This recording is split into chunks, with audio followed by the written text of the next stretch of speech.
Good evening, everyone. My name's Colm-cille Caulfield, and I'm the head of the Department of Applied Mathematics and Theoretical Physics here at the University of Cambridge. I'm very glad to welcome you all to this event of Cambridge Mathematics about unveiling mysteries of the quantum world. Just a little bit of housekeeping at the beginning. Your microphone and camera will be turned off throughout this event, which is being recorded, but you will there is a Q&A session at the end where you will have the opportunity to submit your questions during the webinar using the Q&A button at the bottom of your screen. We will do your best to address as many of those questions as possible, but please accept my apologies beforehand. We may not get to answer them all in the time available. So before I introduce our two guests, hello. Of course, I'm the head of the Department of Applied Maths and Theoretical Physics, one of the two constituent departments of the Faculty of Mathematics here at the University of Cambridge.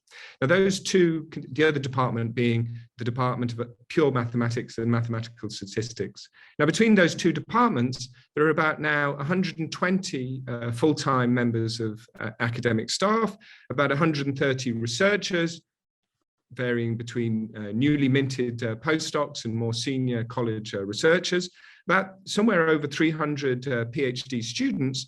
And we have now about 250 students in each of our years, 1A, 1B, Part 2, and of course the famous Part 3, where now we're getting over 1,000 international applicants from outside Cambridge to take part in this amazing course, filling about 150 places with 100, 120 or so of our internal students continuing on to their fourth years.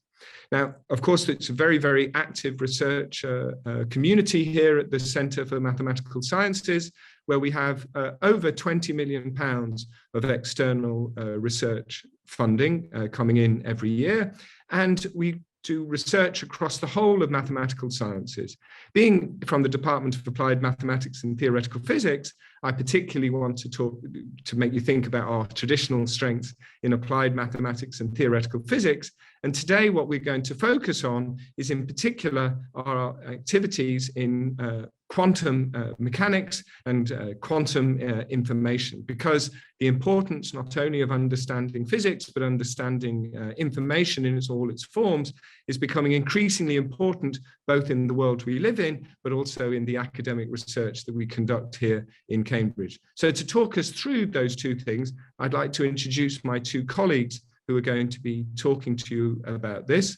Maria Ubiali, who's a lecturer in theoretical physics and fellow of Newnham College. Hello, Maria. And Sergii Strelchuk, who's a Royal Society University Research Fellow here in Quantum Information and also a Fellow at Sydney Sussex College. So the format of this, hi, Sergei. So the format of this evening is a talk for maybe 15 minutes for each of the to each of my colleagues in turn about their research, about the exciting things that are happening, particularly this whole idea of unveiling the mysteries of the quantum world. And then for the second part of the session, we'll hopefully be answering questions. So please do remember to submit your questions using the Q&A at the bottom of the screen. So Sergei, we'll see you in about a quarter of an hour again. And first I'm going to talk to Maria. So Maria, can you tell me, let's start off just by you telling us a little about your research interests. Yes, so my research is in the field of particle physics phenomenology, which is that branch of theoretical physics that links the theoretical calculations that we do using our mathematical understanding of quantum field theories to what experimentalists observe, especially at the high energy colliders. In particular, it's a very exciting time because we have had the Large Hadron Collider at CERN for more than 10 years now, and plans have been approved for it to keep running for the next 20 to 25 years at least. And we also have analysis from the data from Fermilab, from which we recently have some exciting discoveries that you might have heard in the newspapers, like this mysterious fifth force that was associated to the G-2 of the muon, and also this recent W mass measurement. So basically my research is really using the maths we have to understand whether the theory we have about particle physics is correct, and actually to find deviations from this theory, to find something beyond what we know, because we know there must be something beyond what we know, which is the standard model of particle physics. So that is where my research kicks in. And my research is a lot, so what I do is that I use a lot of machine learning techniques in order to understand the data and find patterns in the data that we have, because of course the Large Hadron Collider takes a huge amount of data, and these data are kept in these huge grids and we have access to it, but we have to interpret it to understand, how solid is the standard model, and to find small patterns of deviation that points to some theory which is beyond what we know just now. And machine learning has a huge importance in what I do, because it's like a lot of messy data, and from there we want to extract some physics law. I see. So what particular aspect of the standard model are you interested in finding, looking beyond? Yeah, so basically there are two things. So in particular, on the one hand, any predictions that we do at the Large Hadron Collider, to do any theoretical predictions, so any mathematical prediction, we need to know really well the structure of the protons. As you know, the protons are not elementary particles. They are formed by building blocks, which are the quarks and the gluon, that glue them together. And until a few years ago, we had a kind of functional parameterizations of this function that was based on a theoretical prejudice on what we knew that these distributions had to be, but we really didn't have any right of constraining them so much with our own bias on how the up quark or the down quark distribution should be.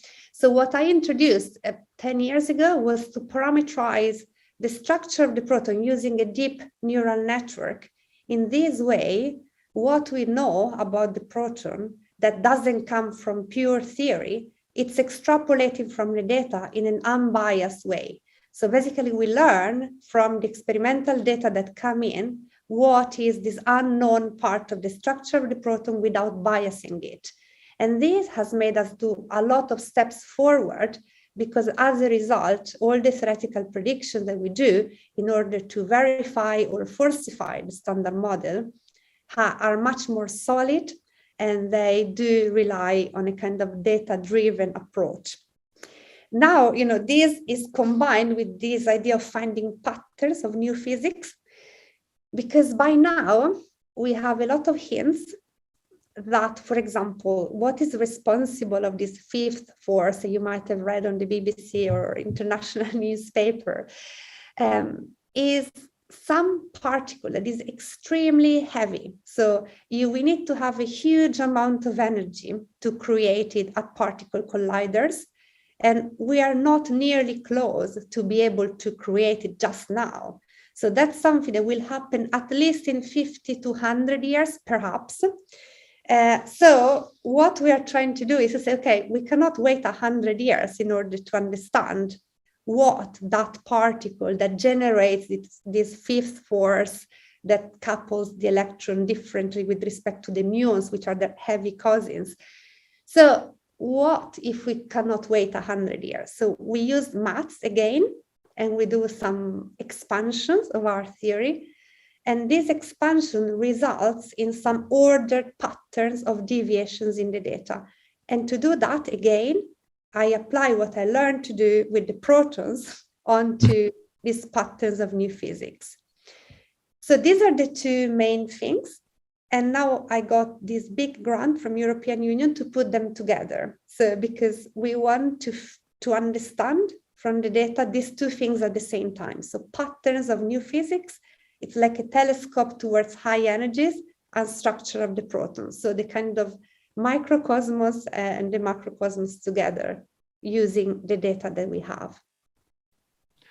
And of course, being at a university, I immediately think of the education, the training component, right? So you are a theoretical physicist attracted to understanding particle physics. What was the way that you then learned about machine learning, which is a relatively new field of study, and there's been so many rapid theoretical advances in that area over the last few years. How did you learn to apply that to physics?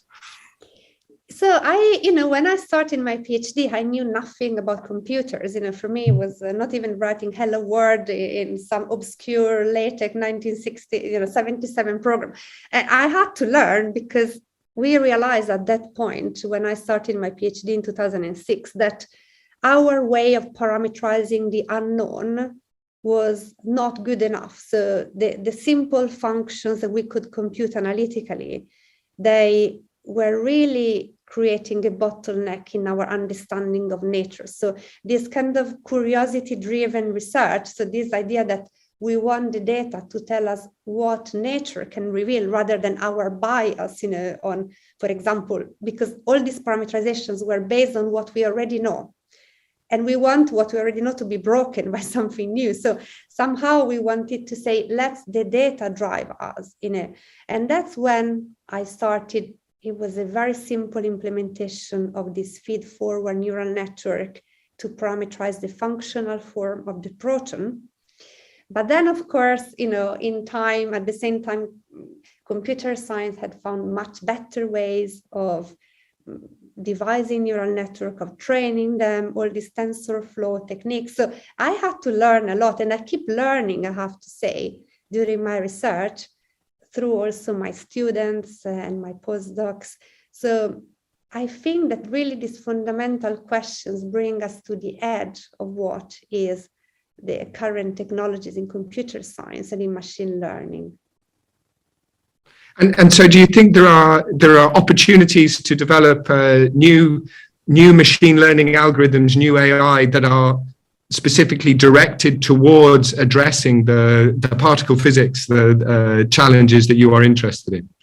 Absolutely, because for example, now what I'm trying to find with my group, you have a huge parameter space. So, from a finite, we always have about 10,000 different experimental data, which corresponds to measurements from the Large Hadron Collider and other kind of experiments that have been run in the past. So we have a huge amount of data, but also a huge parameter space with a lot of flat directions in which we can get trapped. So at the moment, the optimizers that we have in the machine learning communities are not good enough for what we have to do. So what we are trying to learn also from our colleagues is how to really solve this problem of optimization in the end. So from 10,000 of data, how do we extract 1,000 parameters? And that sounds easy, but actually the parameter space is a very complex, multidimensional surface. And to train that, we are really talking a lot with our colleagues and our students. We have questions that we don't know how to answer. And that's why we have to learn more and more from the experts, and we can offer our expertise as well in this kind of curiosity-driven problems. Oh, yeah, and it sounds like the fantastic definition of why Cambridge Mathematics is broadly defined is a great place, right? You have these amazing questions about the very meaning of matter, the fundamentals of nature, as you say, and yet you still are.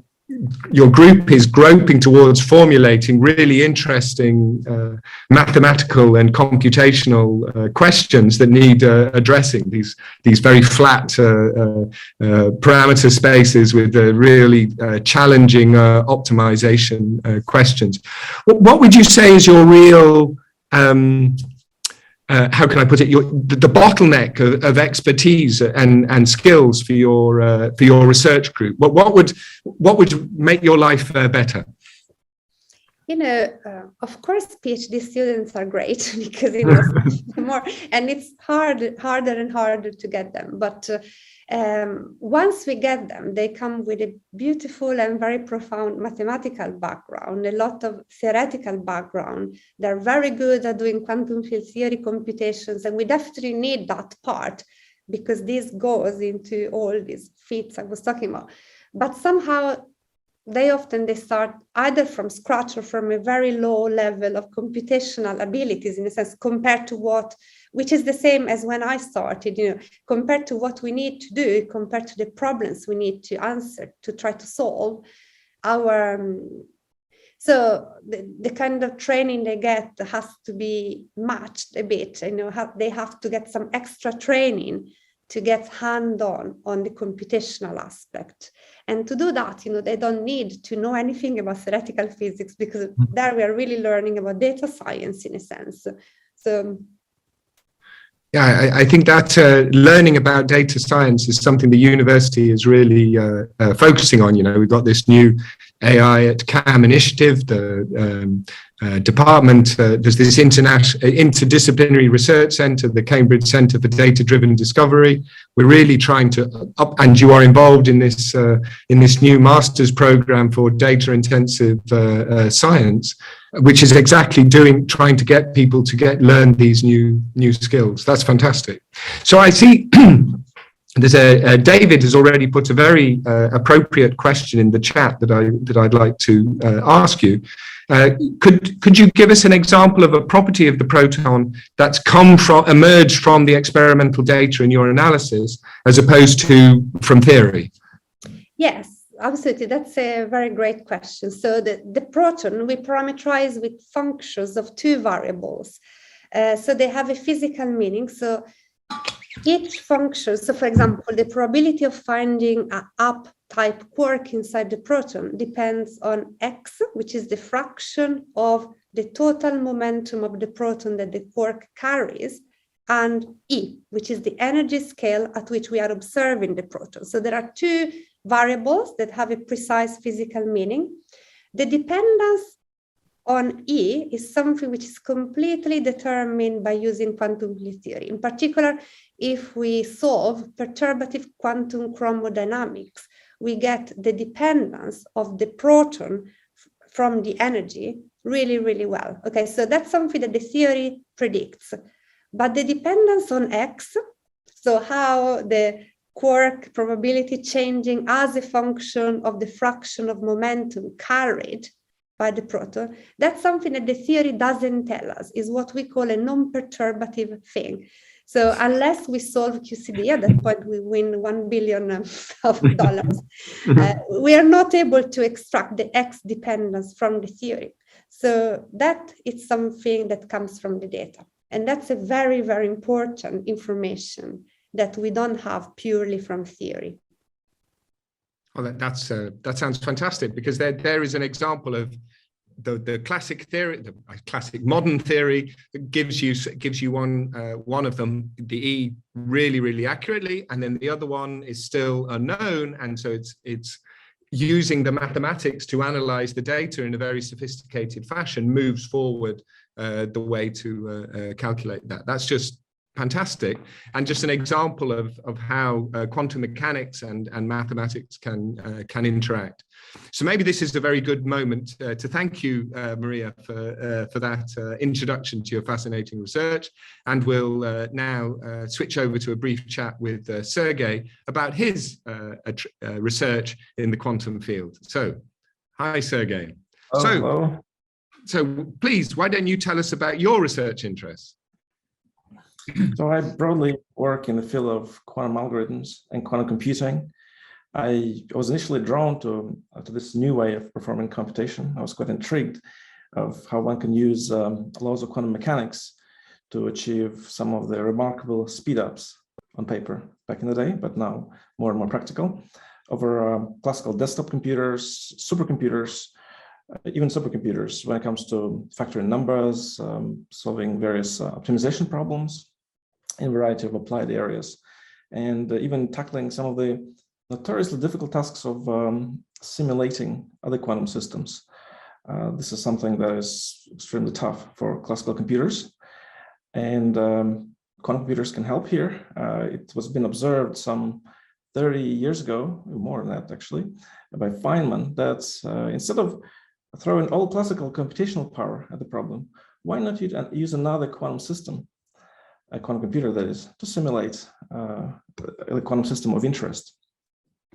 So I'm interested in trying to find efficient ways of simulating real-world quantum systems that occur in fundamental physics, in quantum chemistry. Another interesting area of my research that is practically motivated, and it kind of keeps me up at night occasionally, is to exploring this boundary between classical and quantum computation.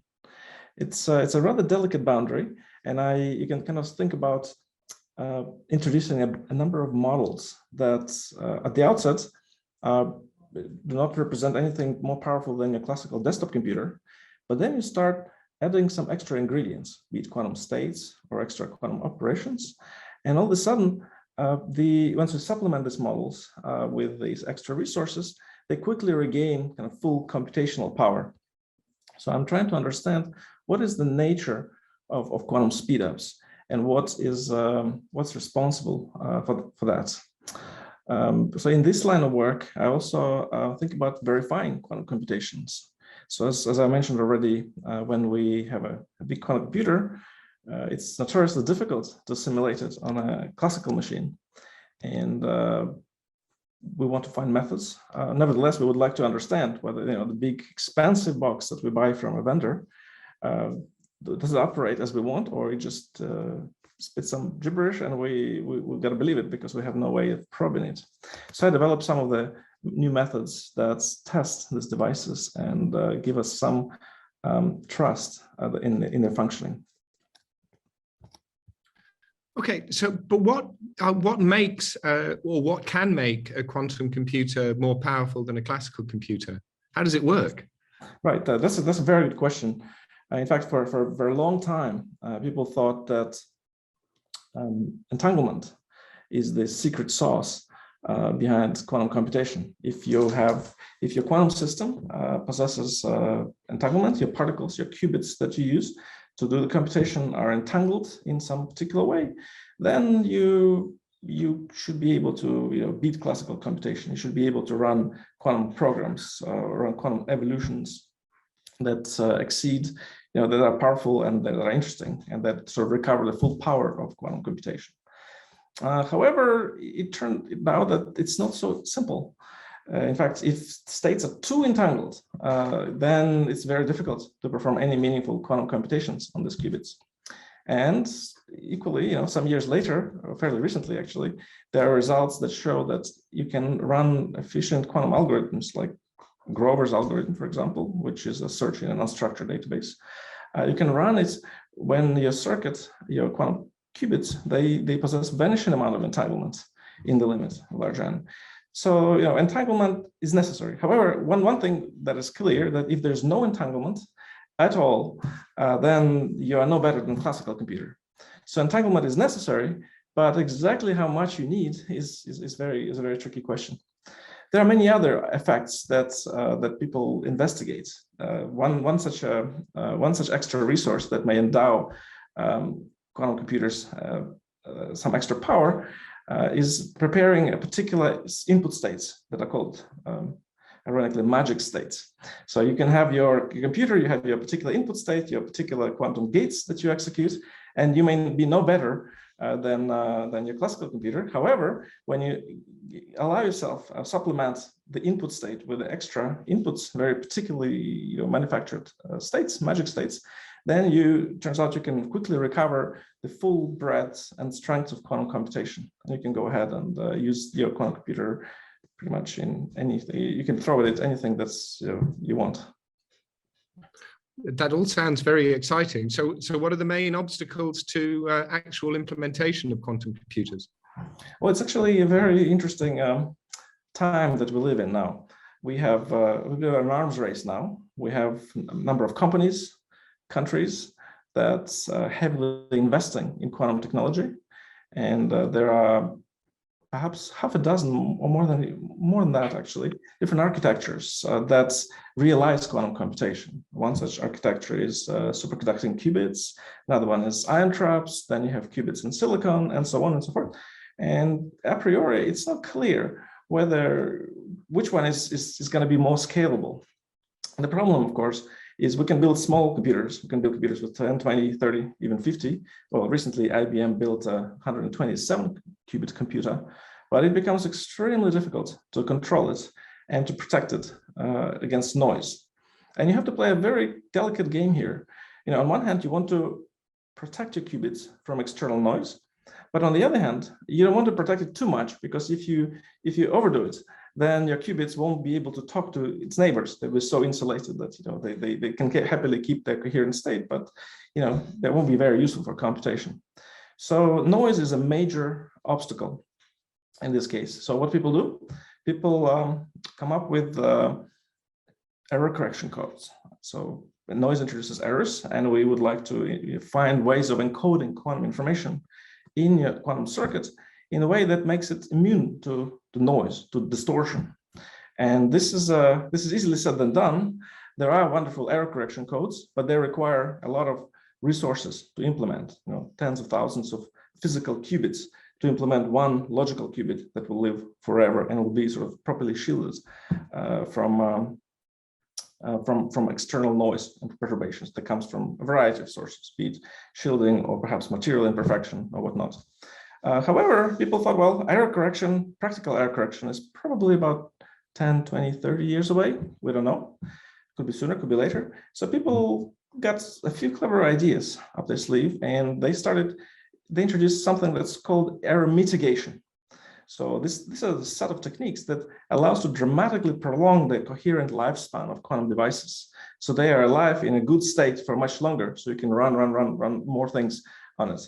And these techniques, they don't scale very well, but nevertheless, they allow to dramatically increase the number of operations that you can run on your quantum computer.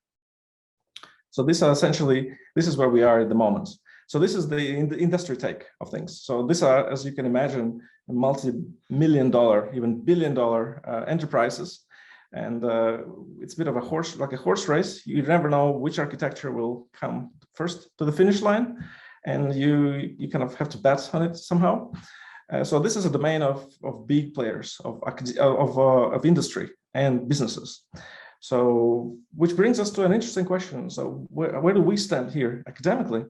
So, there are people who are building these devices, think about them, invest enormous amount of resources, R&D.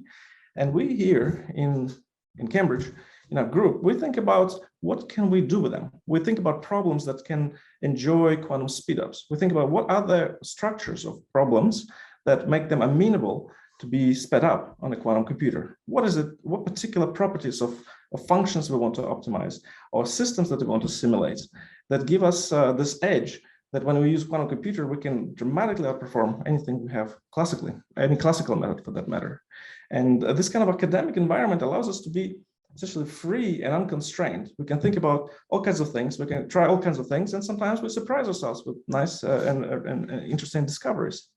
And so there's this nice complementary relationship. We generate new ideas of what one could run and how one could run things on quantum computer. And those wonderful people, engineers and talented experimentalists, they build these great machines, and we talk to each other. We make progress this way. Brilliant. Once again, resonating with the classic idea of multidisciplinary communities getting together it's the culture of Cambridge to do so. But there was something that you raised about what you did that I'm curious about. You talked about verifying calculations. How can you talk us through how you actually can do that? That seems, how do you introduce rigor and verification to something that is so complicated and quantum? Indeed, that's a very good question. And I'll perhaps try and give you a pictorial or somewhat illustrative answer to that. So imagine you have, if you grow your quantum computer beyond certain size, like say 50, 60 qubits or 80 qubits, there's no plausible way of directly classically simulating its behavior. you need, multiply 2 to the 60 by 2 to the 60 matrices. This is big, and you really run out of space to understand what's going on here. So what you're doing, you're trying to come up with the challenge to a quantum computer. You ask certain types of questions, you give certain types of inputs, and you expect certain types of outputs. One can illustrate this in the following way. Imagine a mother playing with a child under a big tree. Let's say it's an oak tree, and the child turns to the mother and says, well, this tree, I calculated, this tree has 300,000 leaves. And of course, the mother looks bemused, like, how did you do this? And the child says, well, I counted it. So, mom opens up a Wikipedia and just checks, an average oak tree of this size has around 300,000 leaves. But, the child is very precise. It says 300,015 leaves. So how does, obviously, the mother cannot really count all these leaves. That's beyond her capability, and probably it's a pretty boring task, frankly. So what she does, she sends the child away very far and plucks a few leaves down and hides a few leaves in her purse. And then calls the child back and asks, well, can you count again? So she picks up a random number, say 7 leaves, and hides them in the purse. And then if the child says that the number minus that quantity, then the mother, of course, still very surprised, but gets some confidence that the child has supernatural abilities. And she keeps repeating this, and as the child goes on and gives the right answers, she becomes extremely content and satisfied that the child is a genius. So here we go. So we use similar kind of techniques when it comes to quantum computing. Very good. So I just, before we bring Maria back, I'll ask you one of the questions that has been put into the chat. But it's kind of maybe a reverse or converse to some of the things you've been talking about. Ronak asks, can you elaborate why simulating quantum systems is so difficult for classical computers? So why are random number generators not good enough? Well, the problem is that quantum computers can prepare states that are described that need, so a quantum computer that operating on n qubits can prepare quantum states and actual quantum states that in general needs 2 to the n numbers, amplitudes associated with this state. So in general, you need, for n qubits, you need 2 to the n bits of memory, let's say, to track the evolution of the state. And this essentially, of course, this is in the most general case. In other words, quantum computers sort of live, operate, or design or generate states in a Hilbert space, which is the space of all the states that can be generated. That's kind of exponentially high dimensional. So you can, as you explore this Hilbert space, you have to have an ability to track the states classically. And I guess we don't know any better way than just writing down everything we know about all the amplitudes of the state. So that's why. And when it comes to random generators, I guess random generators can help us in certain instances. But again, if you are concerned about a particular outcome of a particular problem that you're solving, you don't expect random answers. You often expect, if you're factoring, you expect some number. Or if you're simulating a quantum system, you know that you should get below a certain energy level. So randomness doesn't directly kind of feature in this setup. Very good. Okay, so maybe this would be a good time to bring Maria back, because we're getting several questions into the chat. Thank you very much to the participants for adding them. Hi, Maria. So I'll just start sharing with them. So linking back to you, Maria, Gordon asked, how do you validate your results? So they assume that traditional statistical measures don't help. So how do you know the answer to your results? Yeah, so in statistics, it's very involved in what we do. But of course, we have to refine our understanding, because again, with a very deep neural network, you can fit the noise of the data. So we have to make sure not only that we have a good, for example, the log likelihood of the data, so a good agreement that is measured in terms of the log likelihood or the chi-squared, but we also want to make sure that whatever we use to extrapolate some physics law from the data passes some closure tests. And this is something that we keep refining. So for example, we say, okay, suppose that nature has this particular law for the distribution of the quarks inside the proton, and for this particular new physics that we inject into this fake data. So we pretend to be nature and to tell us what the physics law should be. At that point, our methodology should be able to reproduce that, not only the central value, but also the kind of error that we get from the experimental data. So we have to reproduce faithfully, not only what nature tells us, but also the error that we have on the knowledge of this particular law. So these are closure tests that we have to keep refining. So again, we also have to advance a bit or learn about more advanced statistical methods that we used to use in the past, because things have got to that level of precision and we have such a huge number of data that we have to get better and better at statistics as well. Yeah, lots of mathematics to learn. And speaking of statistics, and it also connects back to what you've been saying, what are the notable, MK asks, what are the notable deviations that you have seen from the standard model?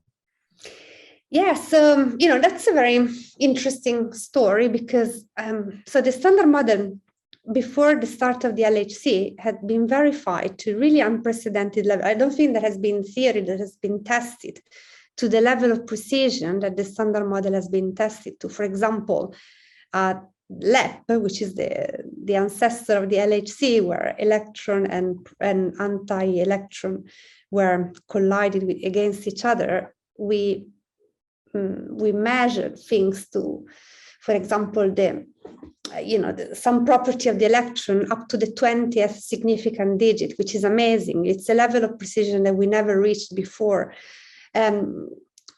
However, the standard model doesn't explain lots of things that we see in nature. So, for example, we know indirectly that lots of the matter we have in the universe doesn't correspond to any of the particles that you have in the standard model. So this dark matter is not any of the particles. So we knew that there was something more. And there was this theory, which is called supersymmetry, which links with string theory and so on, that was predicting that we would find immediately new particles. So as soon as we turned on the collider, people were betting hundreds of pounds that a new supersymmetric particle would have been found. This was not the case. So people went on being increasingly sadder about that. But actually, I think a new chapter has opened up because, so clearly, for some reasons, we haven't found anything. Apart from the Higgs boson, there was a huge discovery, and if you want the validation of the standard model. But we found these deviations. That was your question. And these deviations are extremely significant because we found deviations on something we thought we knew perfectly. So, for example, one of these deviations is how these beauty particles, so this bound state of beauty quarks, in the standard model, they should decay into electrons exactly in the same way in which they decay into muons. So the muons are carbon copies of the electrons from the point of view of theoretical physics. They're just a bit heavier, but it doesn't matter. And instead, we found the significant deviations, significant to the level of whatever, that there is only one possibility out of 10,000 that this is a statistical fluctuation. So it looks like there is a new force that we haven't observed yet in nature that couples differently the electrons and the muons. So this is beautiful, but the most beautiful thing is that the same hint was given by this Fermilab experiment when they saw how the muon interact with the magnetic field around them, which was the property measured up to the 20th digital, so significant digits at LEP. When they measured the same for the muons, there was the same deviation. So again, the hint goes in the same direction. There is a new force that couples muon directly with the electrons. And now, a few weeks ago, the W mass, so the mass of one of the particles that carry the weak nuclear interaction, the one responsible for radioactivity, we thought we knew to 0.01% accuracy. So we were certain of the value of that particle. And an experiment suddenly has measured it to be 7 sigma away. That would be considered a discovery if this was the only experiment we had. And again, this can be explained via a fifth force. So, it's nice because we observe deviations that per se are not discovery, but they all point in the same direction. And this, I think it's really exciting because it's going to unveil some mysteries that we haven't thought about yet. Fantastic. Thank you for that, Maria. So though some of the questions that come in that are directed both to you, I'll ask Sergei another question. So David asks, as you entangle more qubits, does the rate of decoherence not also increase? If so, isn't there a limit to the number of qubits that you can practically entangle? That's a good question, actually. There's something that experimentalists are playing with. It's called the macroscopic entanglement. They're really trying to design systems that are made up of many particles, 10 to the 6, 10 to the 8 particles, that would be observable with naked eye, quote unquote. The problem is the entanglement is a deeply kind of microscopic phenomenon, and it is true. The number of particles, the more you entangle particles, the worse it becomes when it comes to controlling it. However, for quantum computation, this is not a real deal breaker, because all you have to do, you have to kind of work on 1 or 2 qubit gates. So you work by acting on 1 qubit or 2 qubits. So you have to be able to generate entanglement between any 2 qubits, let's say, in your circuit or in your kind of array, or maybe 3 qubits if you really want to do fancy things. But ultimately, this is not a deal breaker. In fact, when it comes to error, there's something called error threshold theorem, saying that if your gates are noisy, if the noise that your gates introduce is below a certain threshold, then you will be able to correct errors faster than they emerge. So you can actually control things well, and you can progress in a meaningful way. But ultimately, you don't have to worry about entanglement as a kind of as a deal breaker, like multi-party entanglement. But it's kind of an interesting conceptual phenomenon. It's like, why is it we don't observe entanglement with our naked eyes? What is it about this quantum classical transition that doesn't allow us to see it? So this is kind of a separate, very intriguing question, but it's thankfully it doesn't impose a kind of a hard limit on our ability to do quantum computations. Well, but so then that's great that isn't imposing a hard limit. But what for you are the biggest constraints and biggest challenges that you're facing in your research? So my area of research, quantum computing, it's I guess it has the words quantum and computing, but if you really look closely, it's an extremely diverse and multidisciplinary kind of field, which draws ideas from fundamental physics, mathematical physics, theoretical computer science, pure and applied mathematics, group theory, representation theory, all kinds of things. So it's an extremely vibrant field that requires participation of specialists from all these areas. In particular, of course, theoretical physics and mathematics. And what the challenge for us, I guess, is to be able to draw these people together and grow the group in a way that somehow rests on the strengths of all these disciplines, where people bring something unique and exciting together, and then new ideas are born and new approaches are being explored. Yeah, so it's a common theme that I hear from both of you, really. It's the needing skills in very, very diverse ranges of areas. So you need to build multidisciplinary teams and attract people in with different backgrounds and skill them in many, many different areas. I guess that's why we have universities, to educate such people. So. And speaking of universities, an anonymous attendee has asked a question about their son who is about to encounter complex numbers. A very interesting topic. I would like to give him reasons to believe that imaginary numbers are real, in quotes, for example, because they are needed to describe a quantum system. But in going from the quantum world to the classical world we experience, where does that imaginary degree of freedom go? So, well, I guess I could take it. So, there is a genuine divide here, and one way to think about it is you have complex numbers that describe what happens during the evolution, during the quantum evolution. So you apply quantum gates, which are these unitary matrices that act on qubits, and everything, you absolutely need quantum numbers, complex numbers to describe what's going on in the system. But then it comes to the point where you want to read off the result. Your computation has terminated and you want to look it up and you want to check it. So the process of us touching the gentle, delicate quantum states with our big microscopic fingers is called measurement. So when we measure, we kind of project the state that lives in this exponentially big Hilbert space into some on 0 or 1. So it becomes either 0 or 1. We retrieve classical information, bits and bytes, so to speak, from our by virtue of measurement. And this is where you become fully classical. You use your binary vectors and so on and so forth. So yeah, you need complex numbers to think about quantum computation. But then when you read it off, this magic kind of vanishes and it becomes classical. Great, thank you, Sergei. So for very nice, well, all the questions are very nice. From John, a question for you, Maria. You've outlined that some properties of the particle may not be derived from current theory, but can be evaluated empirically from data, as you explained nicely before. But then they ask, what happens next?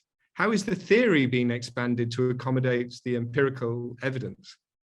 Yeah, that's a great question. So, for example, imagine that the data is telling us that there is some new coefficient in the theory. So what we do is that we take the standard model, we write the equation for the standard model, and to it we add some parameterization of physics beyond the standard model. And this is parameterized by lots of coefficients, we expand. So imagine that the data tell us that one of these coefficients or more than one are non-zero. This would be an evidence that the experiments favor some physics that goes beyond the standard model. At that point, there is the beautiful, there is another piece of mathematics that is helping us, which is what does the matching between this non-zero coefficient and what happens at an energy scale which is 1,000 times larger than what we can explore now. These are, basically are kind of partial differential equation that take us from what we see now to what we expect to observe at a scale that we will never be able to explore. But from there, then you say, fine, okay, so this could be the full theory, the theory of everything that at some point will unify everything in one single mathematical equation. And then we say, okay, if this is true, how would we observe it in some other experiments? Not because otherwise we risk to be biased by what we observe.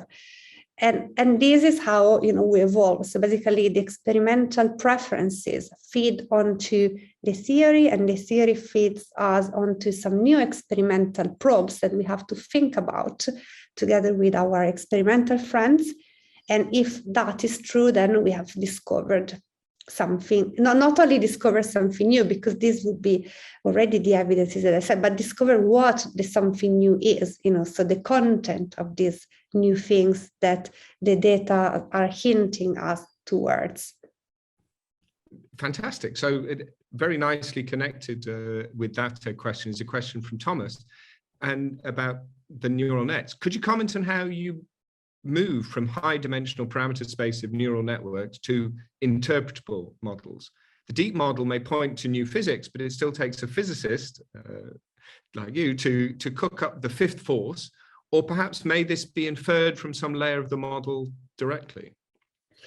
Yes, so exactly. So this is a huge question. I think we just started to have some workshops about interpretability, because somehow at the beginning, machine learning, this artificial intelligence was used more kind of to interpolate functions, so to get some unbiased functional interpolants. Now we are learning really from there what is the unknown physical law. And at that point, the problem of interpretability is essential. And I say we are taking our baby steps in this world. So there are these, for example, we could just look at the neural network that we train and reuse the same thing go to this large energy at which we expect to find in new physics, so what is the layers, what is the information contained there that tell us something about the completion at large energy of what we observe here. So there is a lot of work, and I think that in the next 10 years, I will have much more to tell you about that. But definitely, this is a very, very important question. Great. Okay, so turning back to some questions coming in about quantum computing, several, Sergei, are effectively on the same, largely the same theme. MK asked, what's the simplest system that one can run which shows a marked superiority of a quantum computer? Tim asks, what sort of new problem areas have you identified as being suitable for being addressed by quantum computing?